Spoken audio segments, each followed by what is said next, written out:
Halo, perkenalkan nama saya Berliana Febrianti. Saya mahasiswa Universitas Primagraha, program studi Ekonomi Bisnis, mengambil jurusan Manajemen. Tujuan saya membuat video presentasi kali ini itu untuk memenuhi tugas UAS mata kuliah Bahasa Indonesia. Manajemen merupakan suatu hal yang penting bagi perusahaan itu sendiri. Manajemen ibaratkan nyawa bagi perusahaan itu. Jika tidak ada manajemen, maka perusahaan tidak akan bisa berjalan dengan lancar. Nah, materi esai yang akan saya bawakan kali ini yaitu tentang peran penting manajemen organisasi dalam kesuksesan sebuah perusahaan.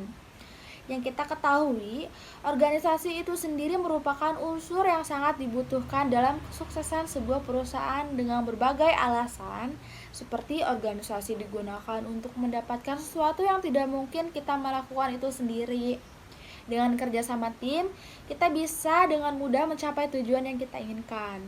Kita bisa menyelesaikan tugas-tugas yang jika kita kerjakan itu sendiri tidak dengan mudah bisa kita capai. Organisasi dapat menyediakan pengetahuan yang berkelanjutan, serta dapat menjadi sumber karir yang penting di masa sekarang. Dengan semua bentuk organisasi yang dimana orang-orang bekerja sama agar bisa mencapai tujuan yang telah ditetapkan. Manajemen merupakan suatu proses yang melibatkan perencanaan, pengorganisasian, pengarahan, dan pengendalian yang dilakukan untuk mencapai sasaran perusahaan melalui pemanfaatan sumber daya manusia atau sumber daya yang lainnya. Manajemen suatu perusahaan merupakan nyawa bagi perusahaan itu sendiri, di mana manajemen yang menentukan pertumbuhan atau kebangkrutan suatu perusahaan. Dengan adanya pengelolaan, pengarahan, serta pengendalian yang baik, maka suatu perusahaan akan mampu bertahan dari segala tekanan, hambatan, dan kendala yang ada. Bahkan akan bisa berkembang besar dan lebih baik lagi ke depannya. Dalam menjalankan perusahaan, maka ada prinsip dan standarisasi di mana hal-hal tersebut akan sangat membantu perkembangan perusahaan bisa ditetap. Standarisasi di mana hal-hal tersebut akan sangat membantu perkembangan perusahaan bila diterapkan dengan baik. Tidak selamanya suatu perusahaan yang telah melakukan segala sesuatu dengan baik itu akan sukses. Terkadang ada beberapa kendala atau halangan yang tidak bisa dihindari. Contohnya seperti kita tertipu rekan bisnis, atau tertimpa musibah atau kendala yang lainnya. Ada beberapa prinsip standarisasi ada beberapa prinsip standarisasi manajemen yang diharapkan mampu mendukung kemajuan dan perkembangan suatu perusahaan.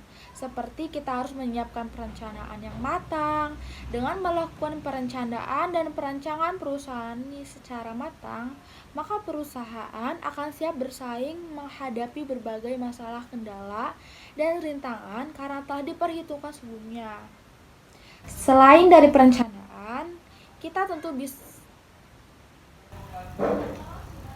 Selain dari perencanaan, kita tentu saja membutuhkan sumber daya manusia yang berkualitas. Jika kita memiliki sumber daya manusia yang berkualitas, kita bisa menggerakkan perusahaan dengan baik, maka perusahaan akan mampu berkembang dan melakukan bisnis secara efektif dan efisien.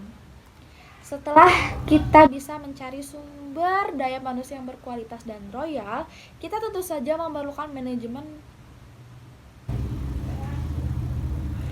Setelah kita bisa mencari sumber daya manusia yang berkualitas dan royal, tentu kita tidak bisa Setelah kita bisa mencari sumber daya manusia yang berkualitas dan royal, kita tentu memerlukan manajemen.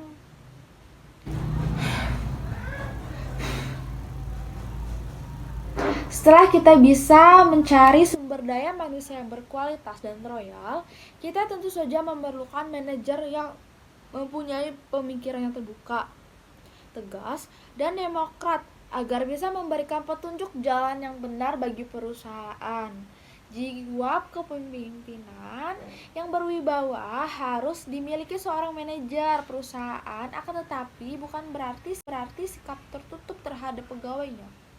Justru sikap terbuka seorang manajer dalam memimpin dan mengambil keputusan sangat diperlukan oleh seorang manajer itu. Karena di tangan mereka lah keputusan jalan yang akan ditempuh oleh perusahaan akan menentukan perkembangan dan operasional perusahaan itu sendiri. Hubungan antara manajer dan bawahan juga harus baik dan terjaga. Sebisa mungkin ada dua arah antara manajer dan bawahan. Bukan hubungan searah di mana manajer terus-terusan memberikan perintah kepada bawahan tanpa mau mendengarkan keluhan dan perasaan bawahannya. Agar terciptanya hubungan yang baik antara manajer dan bawahan, dengan begitu kita bisa bekerja sama untuk mencapai tujuan yang kita capai dengan mudah. Kesimpulannya, intinya, dengan adanya manajemen organisasi yang baik, perusahaan akan terus berkembang dan stabil. Intinya, dengan adanya manajemen organisasi yang baik, perusahaan akan terus berkembang dan stabil. Ketika ada suatu masalah terhadap internal maupun eksternal, perusahaan manajemen organisasilah yang akan membantu perusahaan mengatasi masalahnya. Karena acuan tugas dan penanggulangan masalah sudah dibuat dengan jelas. Manajemen harus baik, berperan sesuai dan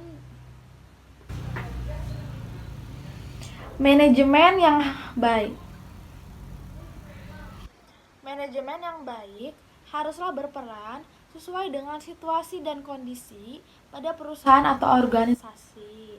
Manajemen tidak bisa menjalankan peran sesuai tuntutan perusahaan yang dapat membawa kegagalan.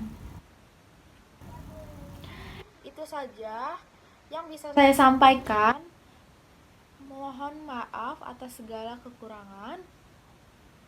Wabillahi taufiq wal hidayah. Wassalamualaikum warahmatullahi wabarakatuh.